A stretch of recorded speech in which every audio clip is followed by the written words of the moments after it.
What's going on, everyone? My name is Joshua Kaufman, and you are on JC Coaching's channel. I just want to say thank you for coming onto the channel. This is my first video, so it's kind of an intro video. I want to be able to give you some tips, some tricks over the course of time. You're going to see more videos like this and probably better quality than what this is today. I'm a coach, I'm a consultant, I work with men in order to help them find their purpose. I've been working with them for years now. We're building our tribe, our community, and that's the ultimate goal, is to build up this community of like-minded individuals for us to be able to go out there and show our purpose in this world. We get caught up all the time on our environmental dispositions. Don Miguel Ruiz talks about that. And we get so caught up in this understanding of comparing ourselves to other people, and we get the wheel of life, where we just feel like we're doing Groundhog's Day over and over and over again. How do we change that?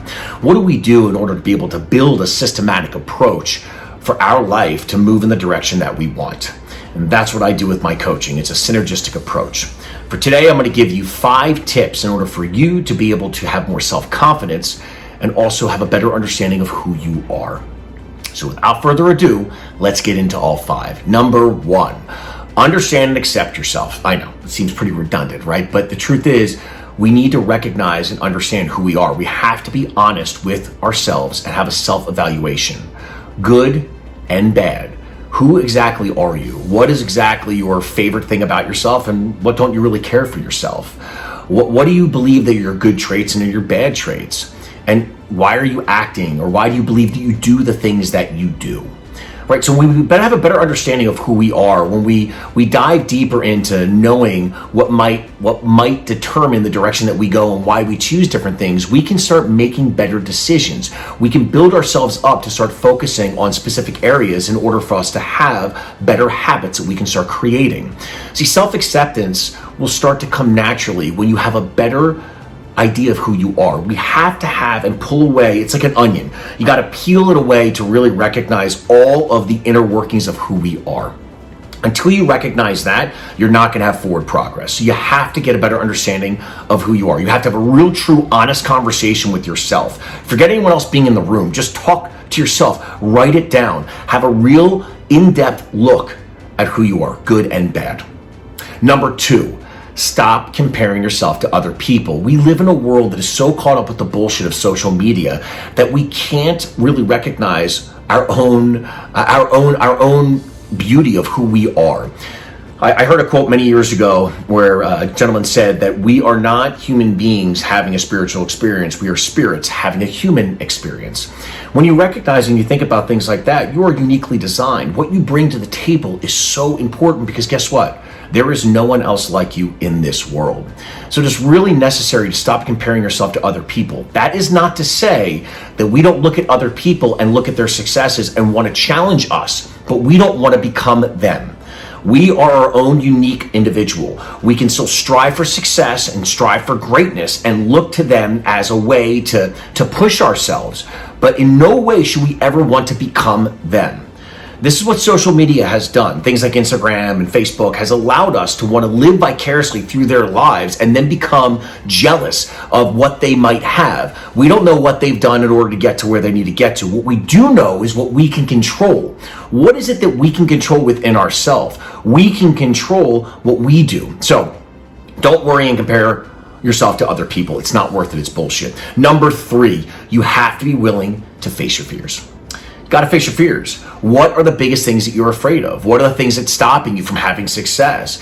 It's difficult for us to look at ourselves in the mirror when we have our fears. What are those fears? You have to realize that if you have fear in your life, you have full autonomy to take control of that. Right? You have a choice. You can either be the victim or be the victor. I've done I've done podcasts on this. I have a podcast called Every Day's a Monday. I did a podcast episode on this.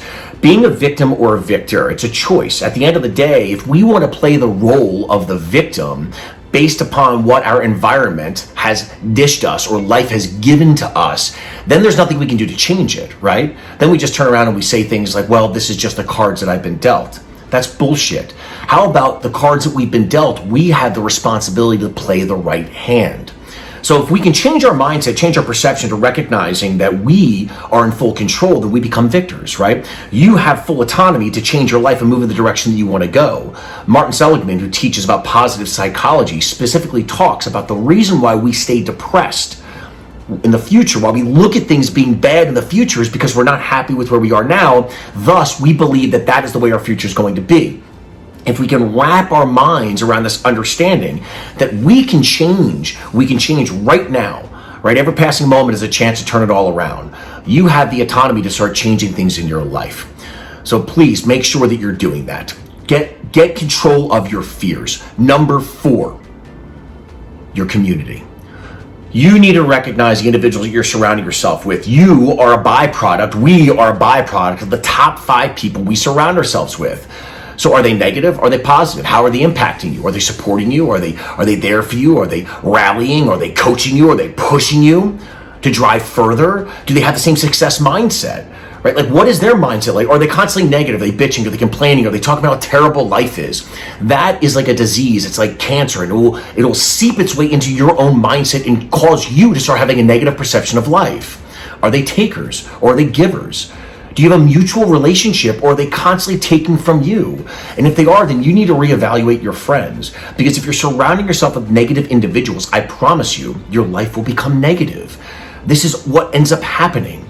If we're around individuals that are striving, that are thriving, that want the best in life, it'll push us to do the same, and we will it's a reflection, right? It's energy, it's transference of energy. We will do the same thing. So who are your friends? Evaluate your friends, write them down, really take a strong look at who they are. Maybe you need to move some people out of your life. I know I did.